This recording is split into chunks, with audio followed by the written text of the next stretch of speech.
चलिए जी, good evening. आज जो हम क्वेश्चन कर रहे हैं वो है हमारा one of the dangerous question of cash flow statement. Question की बनावट भी अलग तरीके से है और क्वेश्चन का टॉपिक भी थोड़ा सा डिफरेंट है। क्वेश्चन नंबर क्या था? क्वेश्चन नंबर 45 पे आ जाओ। क्वेश्चन का स्ट्रक्चर भी थोड़ा सा डिफरेंट है। ये सैंपल पेपर का क्वेश्चन है पिछले साल का। Read the following hypothetical text. Hypothetical मतलब समझते हो? मतलब कि बनाया हुआ, बस। हाइपोथेटिकल मतलब इमेजिनेशन में बनाया गया एक पैराग्राफ आपको दे रहे हैं, उसके हिसाब से अब हमें क्वेश्चन करके दिखाना। Aashna and alumnus of CBSE school initiated her startup. Technician को बोलते हैं मेनली ये, ठीक है। उसने अपना एक स्टार्टअप शुरू किया 2015 में। बेकार बात है, ठीक है जी। वो यूपीआई कर रही है, पीओएस पॉइंट ऑफ सेल कर रही है, ठीक है जी। मतलब कि सारा कुछ ऑनलाइन करना चाहती है, उसका ये मतलब है। एंड शी प्रोवाइड क्रेडिट और loan to their clients during the year 21-22। During the year 21-22 Smart Pay issued the bonus share in the ratio 1:5। ये बोनस शेयर वाला एक बार करा चुका हूं मैं, पता नहीं शायद 2 बार करा चुका हूं। 1:5 का मतलब क्या होता है? जिसके पास 5 शेयर हैं उसको 1 देंगे। लिख लो इसको। जिसके पास 5 शेयर हैं उसको 1 देंगे, उसको 1 शेयर बोनस देंगे। जिसके पास 5 शेयर्स हैं उसको 1 बोनस देंगे। By capitalising the reserve. वो तो ऑब्वियस है, रिजर्व को कैपिटलाइज करेंगे, मतलब अपना फंड यूज करके शेयर कैपिटल वालों को फ्री में शेयर बांटेंगे, उसका ये मतलब होता है। 5 वालों को 1। जिसके पास 15 शेयर हुए उसको कितने मिलने वाले हैं? 3। जिसके पास 70 शेयर हुए, अब बताओ। बड़ा है, 3-3 बड़ी जल्दी निकल आया था। तो कैसे निकलता है? डिवाइडेड बाई 3/1, मतलब डिवाइड करते हैं उससे। 15 को भी आप लोगों ने डिवाइड किया था 3 से, नहीं 5 से। 15 को भी 5 से डिवाइड किया था, 3 आया था। 5 को 5 से डिवाइड करोगे तो 1 आ जाएगा। 70 जिसके पास शेयर्स हैं उसको 5 से डिवाइड करोगे तो 1 मिलेगा। सेम ऐसे ही पिछले साल मुझे विप्रो से मिले थे, तो कुछ शेयर्स थे, उन्होंने 2:1 में बांटे थे, नहीं 1:1 में। तो मतलब मेरे पास 70 शेयर थे, उन्होंने 70 और दिए थे, पर फायदा नहीं होता कुछ। टोटल मार्केट वैल्यू 600 होती है शेयर्स की, तो ऐसा नहीं है उन्होंने मुझे 600 वाले 70 शेयर और दे दिए, उसको 300 बना देते हैं वो, ऐसा कुछ करते होते हैं। चलो जी, कह रहे हैं प्रॉफिट ऑफ द स्मार्ट पे इन द ईयर 21-22 आफ्टर। पहले तो इस आफ्टर को मेरे को कंसीडर करना है, ये मैं पूरे चैप्टर में ही कर रहा हूं। After all the appropriation 7.5 lakh. ये कौन सा प्रॉफिट है? Profit after tax and appropriation. Profit after all the appropriation मतलब profit after tax, after all appropriation. After all appropriation में ना एक और चीज होती है, एक्स्ट्रा ऑर्डिनरी आइटम्स, जो हमने अभी तक सीखी नहीं है। अभी तक हम अभी तक सीखो, अभी तक हम क्या सीख रहे थे? प्रॉफिट आफ्टर टैक्स, यानी कि वो 4 चीजें। तो मैं आपको कहता था आफ्टर ना टैक्स मत लिखा करो, आफ्टर एप्रोप्रिएशन लिखा करो, बोलता था ये चीज। तो अब after appropriation and extra ordinary items लिखने हैं। Extra ordinary items, abnormal items, जो गुडविल के चैप्टर में होती थी, जो कभी कभार होती हैं, रोज नहीं होती। तो गुडविल के चैप्टर में हम उसके इंपैक्ट को हटाते थे, यहां पे भी उसमें प्रॉफिट वाले इंपैक्ट पे हटाना है। तो अगर वो इन्वेस्टमेंट या फाइनेंसिंग से रिलेटेड हो उसको वहां पे लेके जाना है। अगर कोई एक्स्ट्रा ऑर्डिनरी आइटम होती है, सर कुछ एक्स्ट्रा ऑर्डिनरी आइटम्स बताना, आप गेस करो, जो आपके मन में आ रहा है वही है, बोलो। हाँ जी,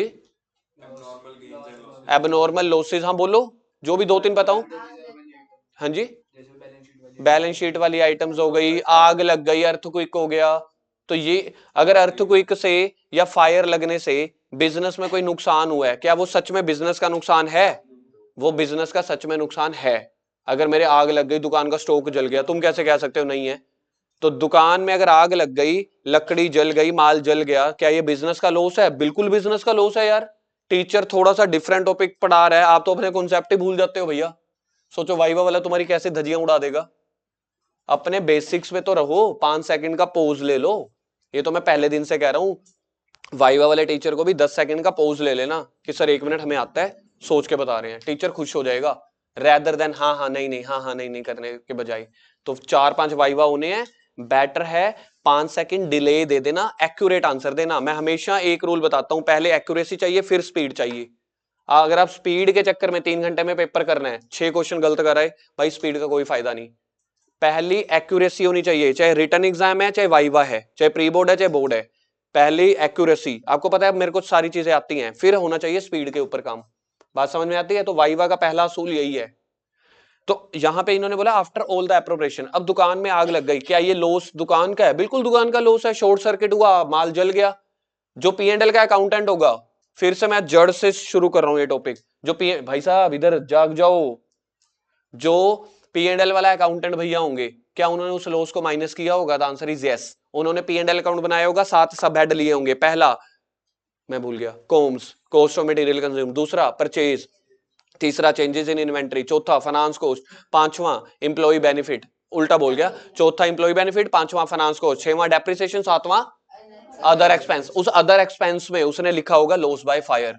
क्यों? क्योंकि बिजनेस का लॉस है, माल जल है, दुकान के अंदर शॉर्ट सर्किट हुआ है, मतलब उसने उस लॉस को पूरे एक्सपेंडिचर में लिया और प्रॉफिट में से माइनस कर दिया, और उसने बोला मेरे बिजनेस का नेट प्रॉफिट ये आया है। क्या मैंने ठीक बोला कहानी? मैंने क्या निकाला? Net profit. तो P&L में नेट प्रॉफिट का फॉर्मूला क्या होता है? Total income minus total expense. Total expense में लॉस बाय फायर भी तो आया होगा, दुकानदारी का है। अर्थ की कोई ओ माय गॉड मूवी, दुकान का माल खराब हुआ, क्या वो बिजनेस का लॉस है? यस, वो दुकान का लॉस है। जो दुकान का लॉस होगा, जो P&L वाला अकाउंटेंट होगा, वो कहेगा मुझे तो सारे लॉस कंसीडर करने हैं, नॉर्मल एब नॉर्मल नहीं, ऑल लॉसेस अकर्ड या happened in the business I have to consider. अब मुझे बताओ, ये वाली बात समझ में आ गई P&L वाले अकाउंटेंट की? अब हम बात कर रहे हैं कैश फ्लो के चैप्टर की या गुडविल के चैप्टर पे की। अब मुझे बताओ, क्या ये लॉस सच में बिजनेस का लॉस है? ठीक है। क्या ये लॉस बिजनेस का नॉर्मल लॉस है? कौन सा लॉस है? एबनॉर्मल को इस चैप्टर में एक्स्ट्रा ऑर्डिनरी बोलते हैं। ऑर्डिनरी मतलब नॉर्मल, एक्स्ट्रा ऑर्डिनरी मतलब एबनॉर्मल या स्पेशल। तो कह रहे हैं इस लॉस को ना फिर जिस मशीन या जिस भी एसेट से जला होगा वहां पे प्लस माइनस करना, यानी कि इन्वेस्टिंग एक्टिविटी में। फॉर एग्जांपल, अगर मशीन को आग लग गई तो मशीन का लॉस है ना, तो मशीन अकाउंट में, मशीन अकाउंट किस एक्टिविटी का पार्ट है?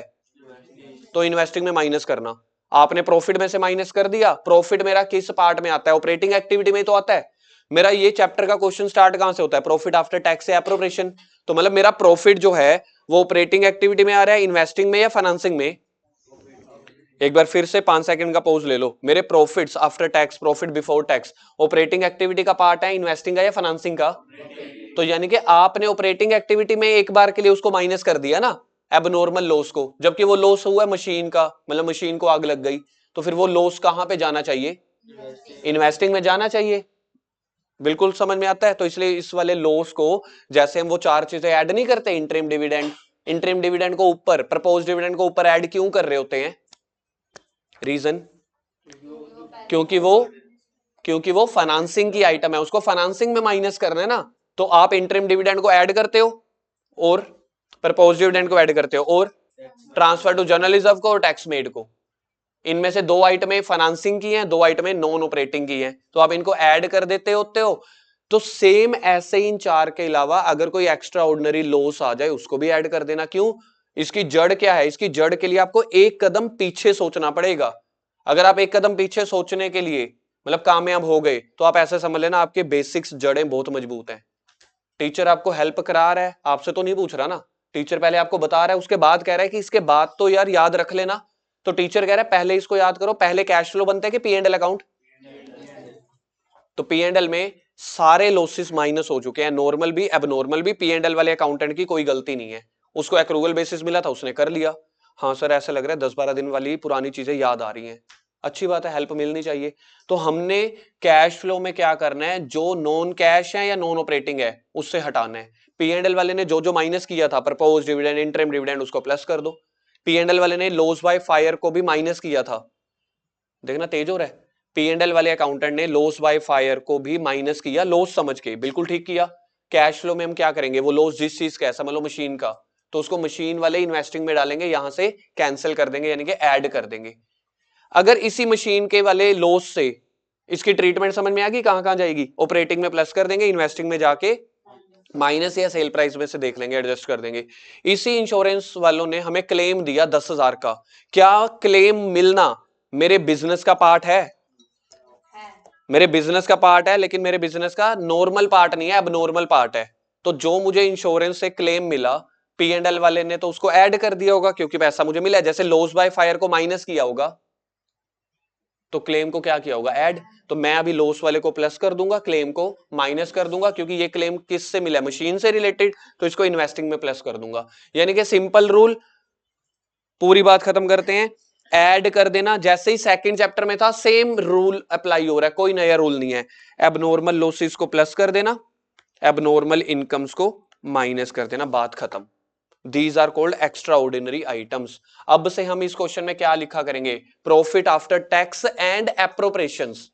टैक्स को अब हम काट रहे हैं तो हम लिखा करेंगे profit after appropriation and extraordinary items. फिर इन सारी आइटम्स को एबनॉर्मल लॉस को प्लस कर देंगे, एबनॉर्मल इनकम को माइनस कर देंगे, तो आ जाएगा प्रॉफिट बिफोर टैक्स। ठीक, क्वेश्चन में देखते हैं अब क्या है। ये मेरा टॉपिक खत्म हो गया जी, एप्रोप्रिएशंस वाला। ये सारा का सारा एप्रोप्रिएशन, वो एप्रोप्रिएशन कहता हूं एक्स्ट्राऑर्डिनरी, ये सारा का सारा पार्ट वही ऑपरेटिंग एक्टिविटी में ही बनेगा, क्योंकि हम सारी चीजें प्रॉफिट में से ही तो लेस करते हैं P&L अकाउंट में, तो इसीलिए ये सारी सिरदर्दी ऑपरेटिंग की होती है। तो कह रहे हैं आफ्टर ऑल द एप्रोप्रिएशन मेरा प्रॉफिट है 7.5 लाख। कह रहे हैं प्रॉफिट कैसे निकाला, profit was arrived after taking into consideration, ये आफ्टर वर्ड तो बड़ा जरूरी है। कह रहे हैं इंटरिम डिविडेंड, ये आफ्टर टेकिंग इनटू कंसीडरेशन है, मतलब इंटरिम डिविडेंड इन्होंने पहले माइनस कर दिया था, हम क्या कर देंगे, डेप्रिसिएशन इन्होंने माइनस कर दी होगी P&L अकाउंट में, मतलब ये सारी आइटम्स P&L अकाउंट में हो चुकी हैं। After that they are giving the profit of 7.5 lakh, तो इन्होंने डेप्रिसिएशन को माइनस किया होगा, हम कैश फ्लो में क्या कर देंगे, प्लस। अब आई तीसरी आइटम, क्या आपको तीसरी आइटम पे स्मेल आती है एक्स्ट्राऑर्डिनरी की, कहां से, किस वर्ड से, फायर से आती है। कहां से आती है, फायर से। लॉस ऑन सेल तो लॉस ऑन मशीन तो सेल का भी हो सकता है, लेकिन फायर से आती है एक्स्ट्राऑर्डिनरी की स्मेल। मुझे बताओ P&L अकाउंट ने इस 20,000 के लॉस का क्या किया होगा, अपने टाइम पे माइनस किया होगा, खर्चा समझ के हम क्या कर देंगे, प्लस, क्योंकि इसको इन्वेस्टिंग में जाके माइनस करेंगे। मशीन का लॉस है, इन्वेस्टमेंट में देखेंगे, इन्वेस्टिंग में। अगली आइटम इंश्योरेंस क्लेम रिसीव्ड, देखना क्या मैं ये एरो सही बना रहा हूं, कंबाइंड एरो, ये कंबाइंड ब्रैकेट मैंने सही बनाई है। इंश्योरेंस क्लेम मुझे मिला है, कहां का मिला है, जो मेरी मशीन जल गई थी, कितने की मशीन जली थी, क्लेम कितने का मिला। इंश्योरेंस कंपनियां यही तो करती हैं धोखाधड़ी, कहेंगे हमने सर्वे कराया आपकी वैल्यू इतनी थी, जो भी है हमें लड़ना नहीं है। क्या loss of fire extraordinary item है, तो जो क्लेम मिला क्या वो एक्स्ट्राऑर्डिनरी है कि ऑर्डिनरी है, यानी कि दोनों को ठीक करना पड़ेगा मुझे ऑपरेटिंग एक्टिविटी में। लॉस वाले को 20,000 को प्लस कर देंगे, क्लेम वाले को माइनस कर देंगे। अगर आपको ये नहीं समझ में आता तो एक स्टेप पीछे चले जाया करना, लॉस वाले को प्लस क्यों कर रहे हैं, क्योंकि P&L वाले ने वो माइनस करके दिया हुआ है, ये लिखा हुआ है आफ्टर। चीज समझ में आ रही है। सेम ऐसे ही interest on non current investment received, investing activity का इंटरेस्ट है, इन्वेस्टमेंट में ऐड कर देंगे। अगली एक्स्ट्राऑर्डिनरी आइटम ये है, वाइवा वाला टीचर, आप लोग खुद मुझे आके बताओगे सर वाइवा वाले ने ना हमसे एक्स्ट्राऑर्डिनरी आइटम्स पूछी हैं कैश फ्लो के चैप्टर में, 3 आपके सामने है, तो इसके साइड पे लिख लेना, ठीक है, इन दोनों के साइड पे, लॉस वाले के सामने, इंश्योरेंस के सामने, टैक्स रिफंड के सामने एक्स्ट्राऑर्डिनरी आइटम्स हैं। और सबसे मजे की बात क्या लिखना, वाइवा वाला टीचर एक्स्ट्राऑर्डिनरी आइटम्स पूछेगा, और इस चीज को एक बार यहां पे लिखना, फिर मैंने वाइवा के सिलेक्टेड 50 क्वेश्चंस दिए हैं वहां पे भी लिखना, वाइवा वाला टीचर एक्स्ट्राऑर्डिनरी आइटम्स पूछेगा।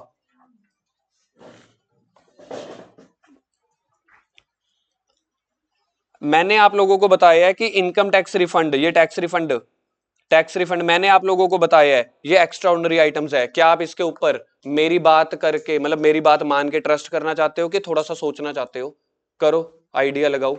Why this is tax refund, tax refund मतलब गवर्नमेंट से मुझे टैक्स मिला, why this is considered as a extraordinary. हर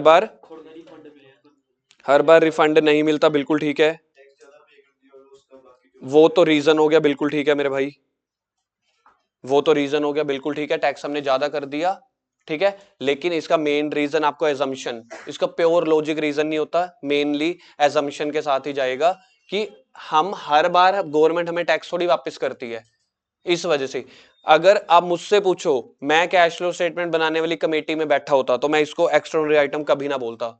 मैं आपको रीजन बताता हूं, मेरे हर क्लाइंट, मेरे बड़े सारे क्लाइंट हैं, हर साल जब हम उनकी इनकम टैक्स रिटर्न फाइल करते हैं तो कई तरह का टैक्स गवर्नमेंट काट लेती है हर साल, फिर उनकी इनकम टैक्स रिटर्न फाइल करते हैं, वो 1 महीने बाद पैसा वापस आ जाता है। तो सोचो मेरे बिजनेस के ही पार्ट में जो उन्होंने टैक्स काटा और हर साल वापस कर देती है, how this is considered as extraordinary, सोचो। अगर मैं तुम्हें कैश फ्लो वाली कमेटी में बिठा दूं भैया कि इनकम टैक्स रिफंड है, सोचो जी, मैंने आपको रीजन बता दिया, हर साल टैक्स कटता है, हर साल गवर्नमेंट वापस कर देती है, क्या ये एक्स्ट्रा ऑर्डिनरी है? ये एक्स्ट्रा ऑर्डिनरी नहीं है, क्योंकि हर साल हो रहा है। पर फिर भी ये कह रहे हैं कि एक ऐसा टैक्स है जो कभी 2-4 सालों में गवर्नमेंट ने काट लिया, आपको वापस कर देगी, so this is considered as extraordinary. तो इसको ऑपरेटिंग एक्टिविटी में हम क्या कर देंगे, पहले ये प्लस हो चुका है, अब इसको माइनस कर देंगे। P&L में टैक्स रिफंड मतलब मेरी इनकम है, P&L में ऐड हुई पड़ी होगी, हम क्या कर देंगे, माइनस कर देंगे। उसके बाद बैलेंस शीट की आइटमें दी हुई हैं, equity share capital, security premium. Security premium और इक्विटी शेयर कैपिटल के ऊपर थोड़ा सा केयरफुली निगाह रखेंगे हम आगे भी। अच्छा जी, investment in marketable securities, cash and cash equivalent.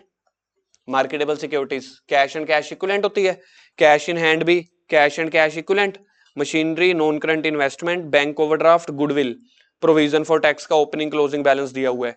उसके बाद एडजस्टमेंट, गुडविल परचेज कर रहे हैं। आप एक चीज सोचो, गुडविल का ओपनिंग बैलेंस देखना एक बार के लिए सामने, क्लोजिंग बैलेंस गिर गई ना, लेकिन इधर कह रहे हैं गुडविल परचेज भी करिए 20,000 की, अकाउंट बनेगा। ठीक है, आगे प्रपोज डिविडेंड 31/3/21 का 160, 31/3/22 का 2 लाख। किसको काटा मारूं? 2 लाख का पूरे क्वेश्चन में कुछ नहीं करना। प्रपोज डिविडेंड कौन सा कंसीडर करते हैं हम? 21 वाला। अब यू आर रिक्वायर्ड, ठीक है, पूरे चांसेस प्री बोर्ड में तुम क्वेश्चन पेपर लेके आओगे, मैं कहूंगा देखो मैंने कहा था ना, नहीं आएगा तो पंडितगिरी गलत हो जाएगी, लेकिन आने के पूरे चांसेस। सबसे पहले क्या कैलकुलेट करना है, you are required to calculate net profit before tax and extraordinary items. समझ रहे हो, वो 4 चीजें ऐड करते थे, क्या पहले लाइन में क्या लिखते थे, पैट प्रॉफिट आफ्टर टैक्स, उसमें 4 चीजें ऐड करते थे तो क्या आता था, प्रॉफिट। वो तो ये बना ना, profit before tax and extraordinary items भी, तो मतलब जो 3 आइटम्स आई थी उसको भी कंसीडर कर लेना। अब पहले वो 4 चीजें तो करेंगे, उसमें उन 3 चीजों का भी प्लस माइनस कर देंगे, आंसर आ जाएगा। दूसरा, operating profit before working capital changes, इसमें वो ऐड लेस कर देना non cash and non operating items. PBT के अंदर वो non cash and non operating items आती हैं, डेप्रिसिएशन, लॉस ऑन सेल, वो ऐड लेस कर देना, आंसर आ जाएगा। तीसरा, इन्वेस्टिंग, फाइनेंसिंग और क्लोजिंग कैश निकाल के दिखाओ। नहीं पूरी कैश फ्लो नहीं हुआ, इन्होंने चेंजेस इन इक्विटी नहीं पूछा, इन्होंने ऑपरेटिंग एक्टिविटी नहीं पूछा। Operating profit before working capital, जो पर्सनली मुझे इस चैप्टर का सबसे बेकार पार्ट लगता है, add decrease in current asset increase, वो तो पूछा ही नहीं भैया। देख लो भाई क्या क्या निकाला, एक बार पढ़ लो। कैश फ्लो नहीं पूछा इन्होंने ऑपरेटिंग का थोड़ा सा पार्ट पूछा है, इन्वेस्टिंग फाइनेंसिंग पूरा पूछा है, और क्लोजिंग कैश पूछा है। नेट इंक्रीज डिक्रीज तो निकालना ही नहीं। क्लोजिंग कैश 5वां आंसर तो ये लो, पकड़ो, ये लो, एग्जामिनर के मुंह पे मारो, 3.5 लाख, खत्म, टाटा बाय बाय, बाकी रह गए 4। पढ़ना पॉइंट नंबर 5 में, मैं थोड़ा सा ज्यादा भावुक तो नहीं हो गया? पढ़ना पॉइंट 5 में क्या पूछा है। तो 4 चीजें होती हैं, 7 चीजें होती हैं कैश में, इस क्वेश्चन में 2 दी हुई हैं, मैंने दोनों को प्लस कर दिया, आ गया 3.5 लाख। चलो जी, अब शुरू करते हैं गुडविल अकाउंट।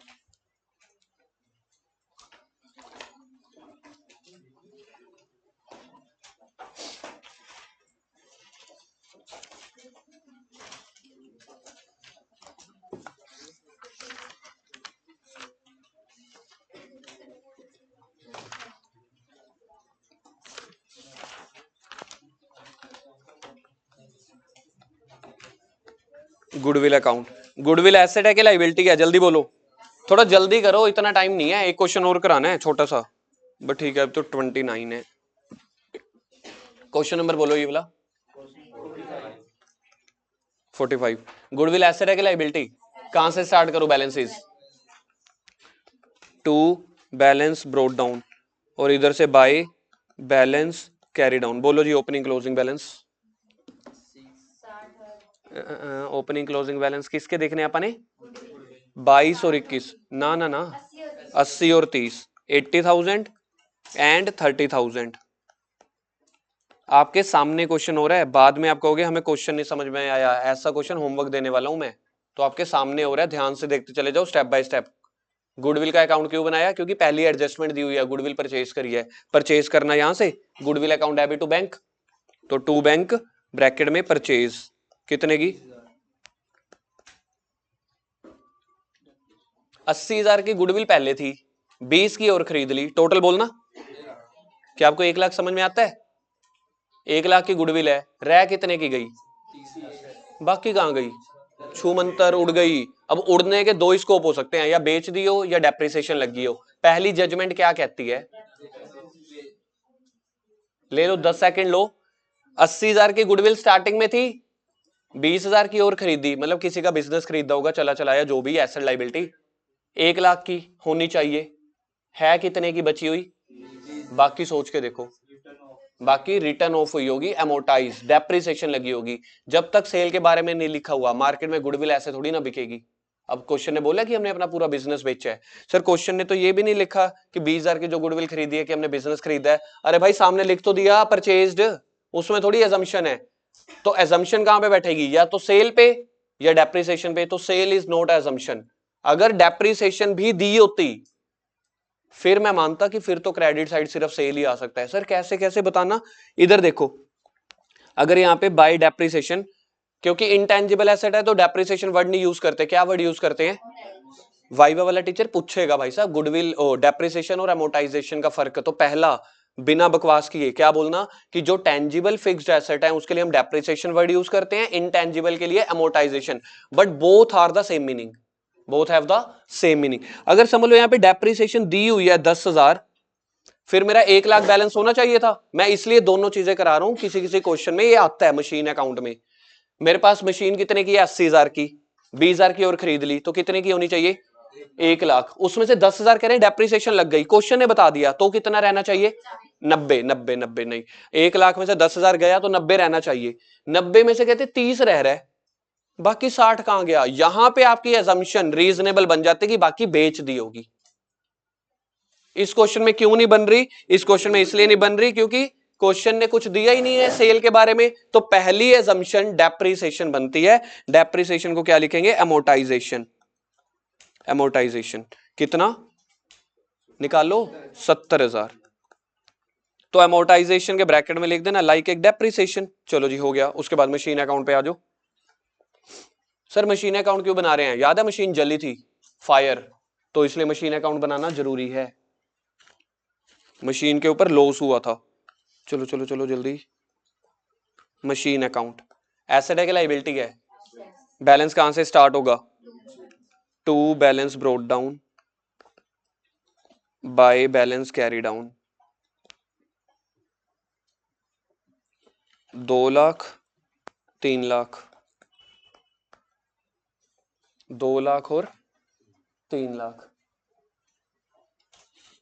हमारा जो पहला टेबल है ना, वहां पे आपको डेप्रिसिएशन मिलेगी और लॉस मिलेगा।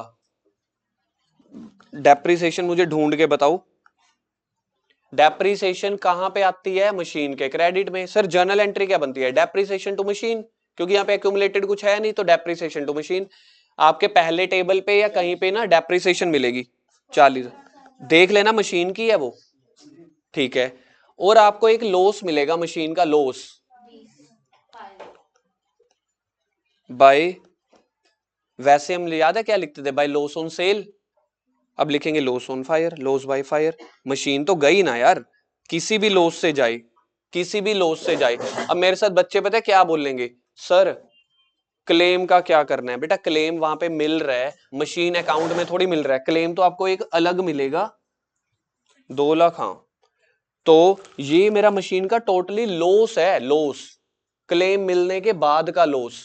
आप इसको ऐसे कंसीडर कर सकते हो, जितना क्लेम मिलना था ठीक है, लॉस इतना हो गया तो इससे मशीन की वैल्यू चलेगी।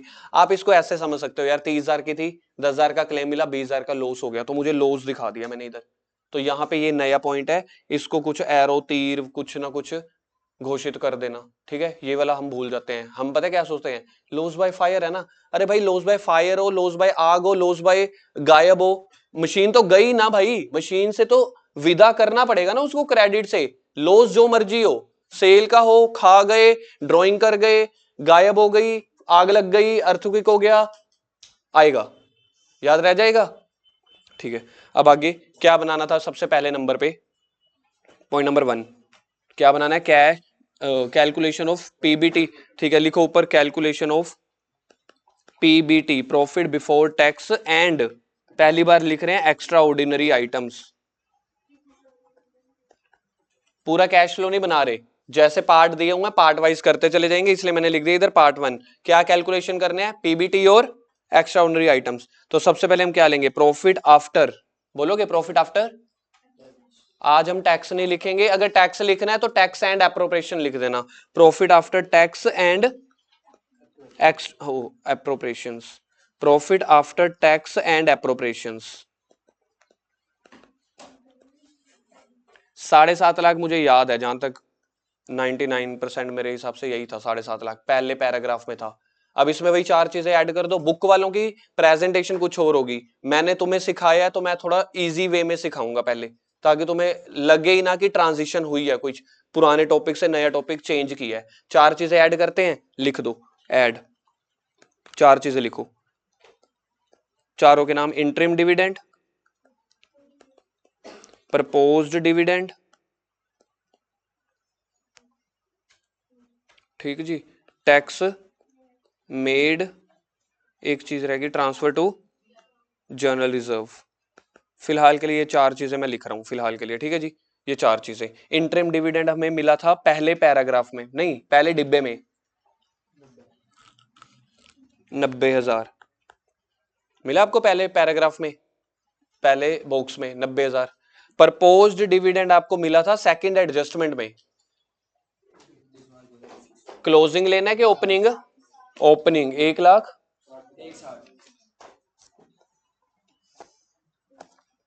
1,60,000।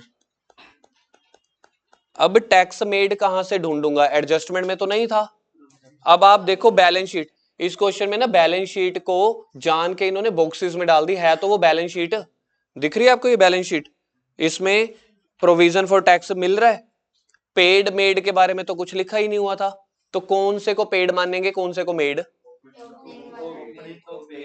ये पीछे वाला देखे ना 60,000 वाला, कौन सा साल 21, तो ये वाले को हम पेड मानते हैं, इसको हम मानते हैं। अगर क्वेश्चन साइलेंट होता है पीछे वाले को पेड की, पहले हमने पिछला कर्जा चुका दिया होगा टैक्स। बड़ी सिंपल लॉजिकल एजम्पशन है, इसमें कोई भी मतलब ऐसा नहीं है कि अनफेयर है, बिल्कुल फेयर है, पिछला पे कर दिया होगा। अब मुझे टैक्स मेड करना है कि पेड, तो 80,000 को ऐड कर दो, tax made 80,000। Transfer to general reserve, general reserve भी दिया हुआ है बैलेंसेस में, देखो तीसरे नंबर पे दिया होगा, 1.5 लाख से 1.5 लाख है, क्या कुछ ट्रांसफर किया, तो मैंने 0 लिख दिया, ठीक है जी। ये अब मेरे पास क्या निकल के आया, इसको हम आज तो लिख रहे हैं, आगे से नहीं लिखा करेंगे। ये मेरे पास पता है क्या निकल के आएगा, profit before extra ordinary items. देखो अगर आपका टीचर अच्छा होगा ना, वो बिल्कुल समझ जाएगा। प्रॉफिट बिफोर टैक्स वाला तो आपने कर लिया, अभी तक मैंने क्या चीजें, अभी तक तो मेरा यार सेम का सेम चल रहा है, कोई ट्रांजिशन हुई नहीं, कुछ नया नहीं कराया, वही 4 चीजें। तो ये मेरे पास प्रॉफिट बिफोर एक्स्ट्रा ऑर्डिनरी, अब इसी में मैं एक्स्ट्रा ऑर्डिनरी आइटम कंसीडर कर लूंगा, क्वेश्चन खत्म। बताना क्या निकलता है इसका, 10,80,000। अब एड लेस कर दो एक्स्ट्रा ऑर्डिनरी आइटम्स, क्या क्या एक्स्ट्रा ऑर्डिनरी आइटम्स थी, 3, loss by fire, claim by fire, received और टैक्स रिफंड। तो इसमें ऐड कर देते हैं, इसमें ऐड कर देते हैं लॉस बाय फायर। बताओ जी, आग से कितने का नुकसान हुआ था, 20,000 का नुकसान हुआ था आग से। फिर साथ साथ इसका क्लेम भी मिल गया था। मुझे बताओ क्लेम मिलना, पीछे वाले P&L अकाउंट में क्या किया था मैंने, प्लस किया होगा ना। अब क्या कर दूंगा, तो लेस कर दो क्लेम रिसीव्ड, 10,000 माइनस कर दो। एक और मुझे भी एक्स्ट्राऑर्डिनरी रिसीव हुई थी इनकम, रिफंड मिला था ना, P&L में ऐड हुआ होगा। अब क्या कर दूंगा, तो ये भी लेस वाले में आ जाएगा, टैक्स रिफंड माइनस कर दो। हो गया जी पहला पार्ट, बस यही था सारा क्वेश्चन का मेन मुश्किल वाला पार्ट। कितना टैक्स मिला है, 20,000 को क्या करूंगा मैं, फाइनल आंसर निकालो, 10,70,000 आ गया, ठीक है जी, पहली बार में आ गया। तो ये मेरे पास निकल के आया है profit before tax and appropriation, ठीक है जी। बुक वाले क्या करते हैं, सुनो, जो हमने ऊपर 10,80,000 का टोटल निकाला है ना, ये वाला, बुक वाले इसको नहीं निकालते। बुक वाले क्या करते हैं, ऊपर वाली 4 आइटमों को ऐड करके ये वाला जो लॉस बाय फायर है उसको उसी के साथ ऐड कर देते हैं। तो इस क्वेश्चन में ऐड वाली आइटम्स 5 हो गई, सर 4, यार बेटा वो ट्रांसफर टू जनरल रिजर्व अचानक से जीरो आ गया ना, वो भी तो हो सकता था 10-20 हजार। तो 4 आइटम ऊपर वाली, बुक वाले कैसे करते हैं, ये जो ऐड वाला है ना ये ऊपर ही ऐड कर देते हैं, 4 के साथ एक और मिला के लेस वाला नीचे कर देते हैं। मैंने ऐसा क्यों नहीं किया, मैंने ऐसा इसलिए नहीं किया क्योंकि मैं 1080 तक चाहता था कि आपके सामने एक पिक्चर आए कि 1080 तक हमने कोई चेंज ही नहीं किया। अगर मेरे पास एग्जाम में भी क्वेश्चन आ जाता है जिसने नहीं कर रखा या जिसको याद ना रहा, कम से कम उसको ये तो याद रहेगा यार ऊपर वाली 4 चीजें तो सेम ही है। तो मेरा ये पर्पस था कि मैं आपको दिखाऊं कि ट्रांजिशन बिल्कुल थोड़ा सा है। एक्स्ट्रा ऑर्डिनरी वाला हमने बाद में कर लिया, बुक वाले ने उसके बीच में ही कर लिया। हमने 1080 निकाला, उन्होंने नहीं निकाला, तो आप भी मत निकालना पेपर में।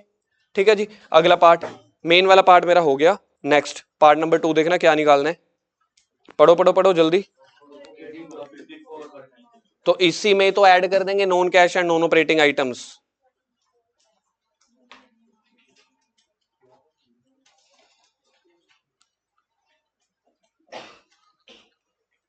लिखो जी नंबर 2, कैलकुलेशन ऑफ, ऐसे ही ऊपर टेबल के ऊपर लिख दो।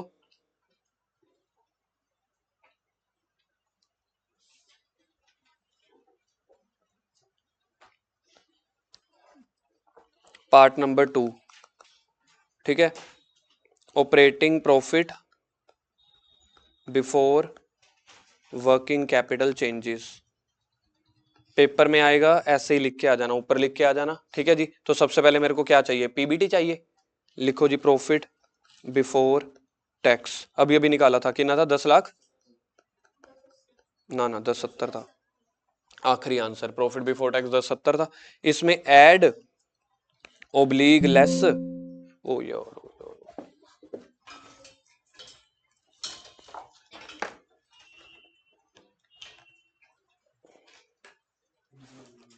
बच गया, add less non cash and non operating items, add less non cash and non operating items.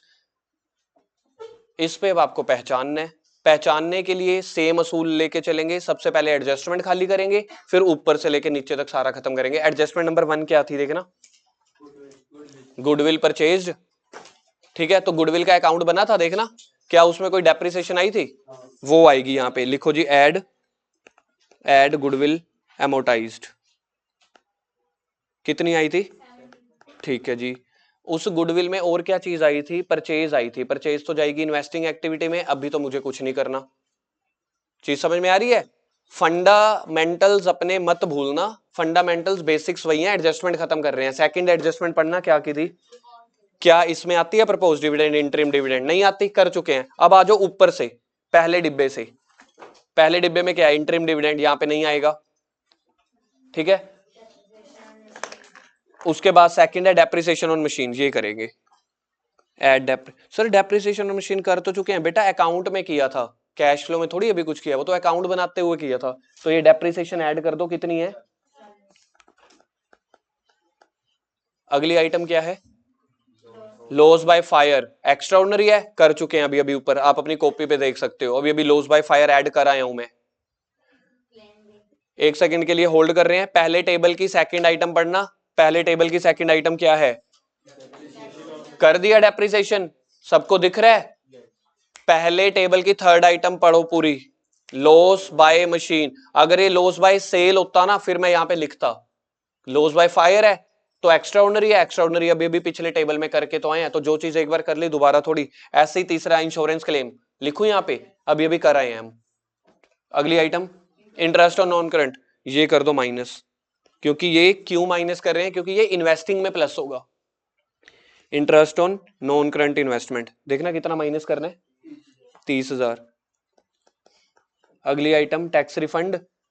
अब नॉन करंट इन्वेस्टमेंट ना, उसके बाद देखो एडिशनल इंफॉर्मेशन में दिया हुआ है 10%, दिखता है आपको, 6-7 आइटम होगी, हिडन एडजस्टमेंट है ना।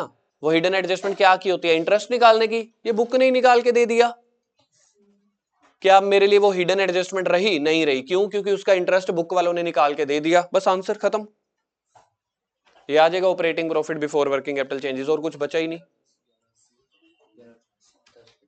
1050 गलत है, 1150 ठीक है, 11,50,000। एक बार बताओगे लॉस बाय फायर को क्यों नहीं लिया इसमें, क्योंकि ऑलरेडी कर चुके हैं। चलो जी तीसरा पार्ट बोलो क्या निकालना है। ठीक है, ऊपर लिखो cash flow from investing activity. घर पे इस क्वेश्चन को अपने आप करना है एक बार रिवाइज करके, तभी पेपर में हो पाएगा। और एक बार अपने आप कर लेना, कल आप कहोगे कि हाँ सर ठीक था, इतना ज्यादा मुश्किल भी नहीं था। जो नहीं करेगा उसके लिए तो भयंकर टॉपिक ही है। इन्वेस्टिंग में फिर से वही एडजस्टमेंट से, पहली एडजस्टमेंट पढ़ो। नहीं, पहली एडजस्टमेंट सबसे नीचे मिलेगी, तो माइनस कर दो गुडविल परचेज्ड। पैसा गया, देखना कितना पैसा गया है, 20,000 माइनस में। यार बेसिक्स मत हिलाना, अपने बेसिक्स हमारे वही हैं, कैश फ्लो बन रहा है ना ये, कैश फ्लो फ्रॉम इन्वेस्टिंग, तो पहले सारी एडजस्टमेंट। सर इस हिसाब से तो हम यहाँ पे पहले ही कॉलम बना लेते, जैसे पूरे क्वेश्चन में करते हैं, वो भी कर सकते थे। अगली आइटम क्या है, सेकंड प्रपोज डिविडेंड, फाइनेंसिंग का पार्ट है। एक काम करते हैं यार, नीचे फाइनेंसिंग भी बनाओ भाई। मैं तो जब तक अपने मतलब मेरे को ऐसा लगता है यार बार बार क्यों पढ़ूं मैं ये, आपको अब दुख दर्द समझ में आया। बार बार मैं गुडविल परचेज पे आ जाता हूं हर बार, और जब हम पूरा क्वेश्चन करते थे एक ही बार देखते थे, दोबारा नहीं देखते थे एडजस्टमेंट्स, यही चक्कर है। नीचे बनाओ फोर्थ पार्ट, फिफ्थ मत बनाना, बेइज्जती है भाई साहब फिफ्थ में तो। Fourth cash flow from financing. तो अब एक काम करते हैं, जो आता जा रहा है दोनों वाली साइड पे डालते चले जाएंगे। पहली गुडविल परचेज लिख दी है, सेकंड एडजस्टमेंट क्या की है, प्रपोज, लिखो जी माइनस प्रपोज डिविडेंड, लिखो जी माइनस, फाइनेंसिंग करनी है हमने।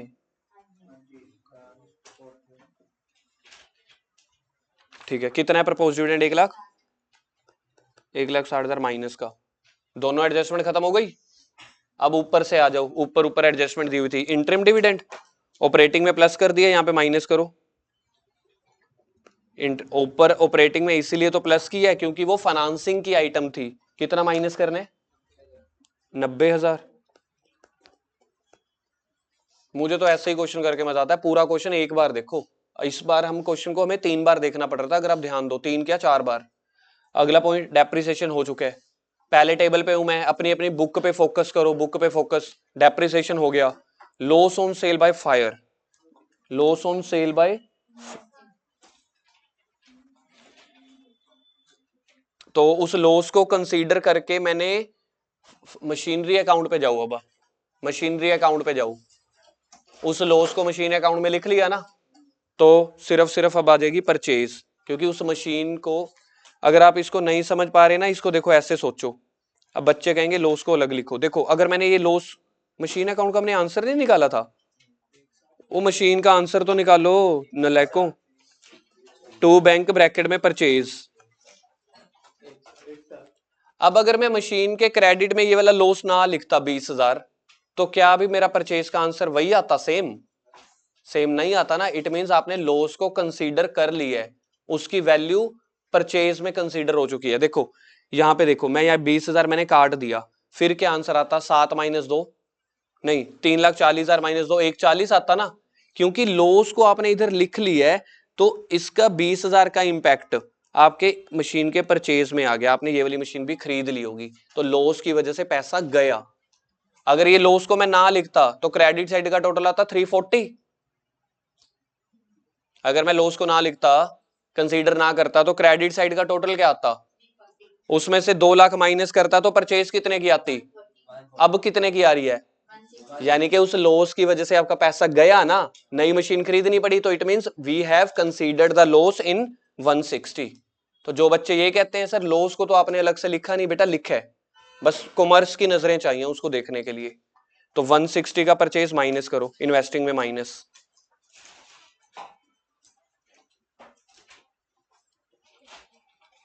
Minus machine purchase, minus machine purchase 1,60,000 की, ठीक है।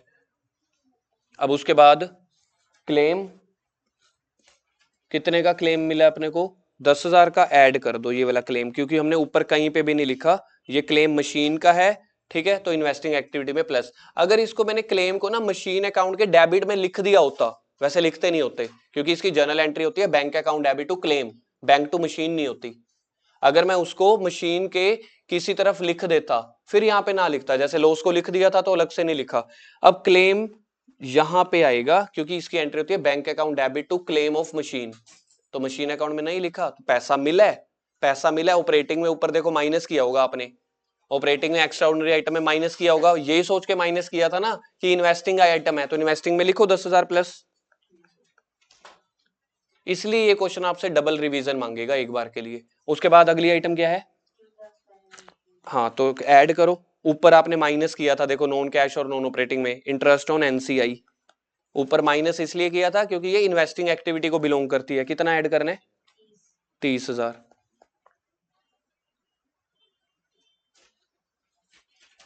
अच्छा जी, ये खत्म हो गए। अब आ जाओ एडिशनल इन्फॉर्मेशन ना, टैक्स रिफंड का नहीं, वो तो ऑपरेटिंग का पार्ट है।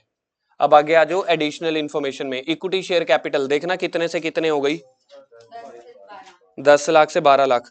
2 लाख की इशू की, पैसा आएगा या जाएगा, कुछ भी नहीं होएगा। बोनस शेयर का पॉइंट था इसमें, बोनस शेयर याद है किस रेशो में दे रहे थे, 1:5 में।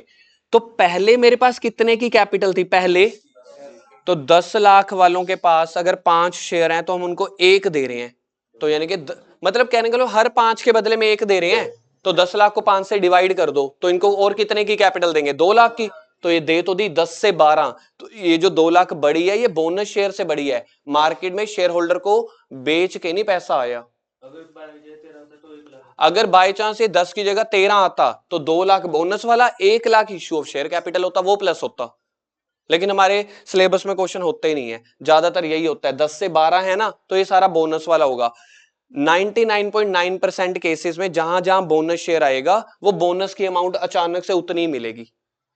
तो बोनस वाला पॉइंट तो मुक्कत वालों ने डालना ही है, तुम देख लेना, ना डालें तो मेरा नाम बदल देना।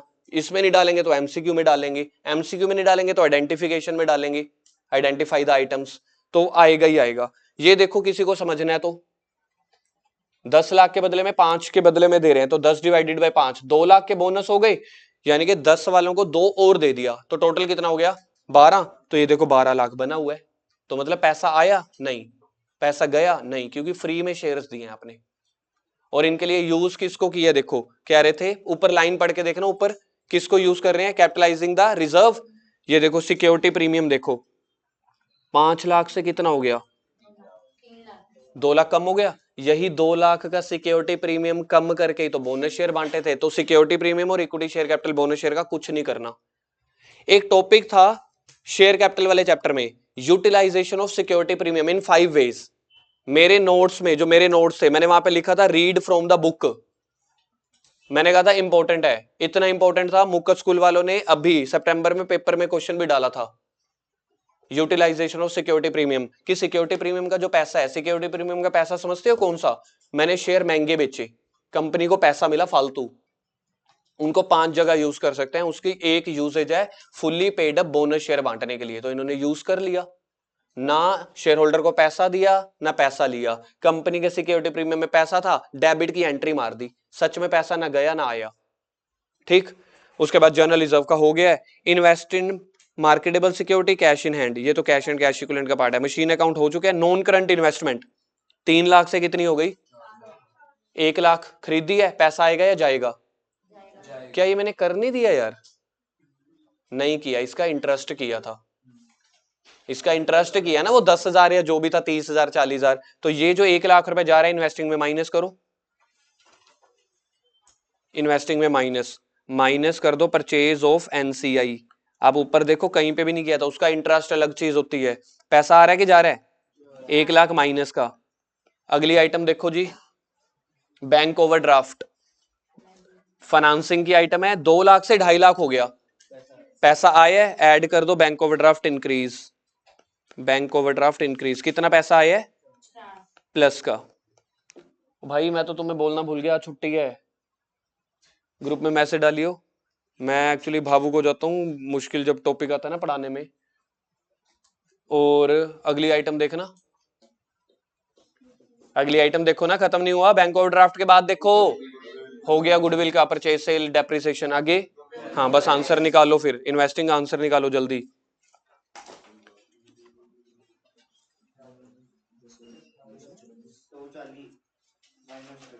240 माइनस का, गलत नहीं है, ठीक है, 240 माइनस का आ रहा है, 240 माइनस का आ रहा है, इसका टाइटल लिखेंगे कैश फ्लो यूज्ड इन, ठीक है जी। फाइनेंसिंग का आंसर निकालो,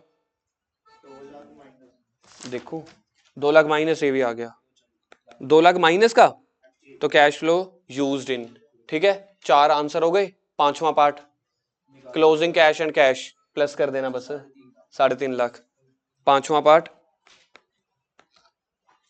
part closing cash and cash equivalent निकालना है। क्या क्या 2 आइटमें थी देखियो यार, मार्केटेबल सिक्योरिटी का और कैश इन हैंड का। बताना मार्केटेबल सिक्योरिटी कितने की थी? 1.5 लाख की, कैश 2 लाख। आंसर क्या आ गया? 6 नंबर का क्वेश्चन। थैंक यू, बाद में करना अगर पेपर में आ जाएगा तो।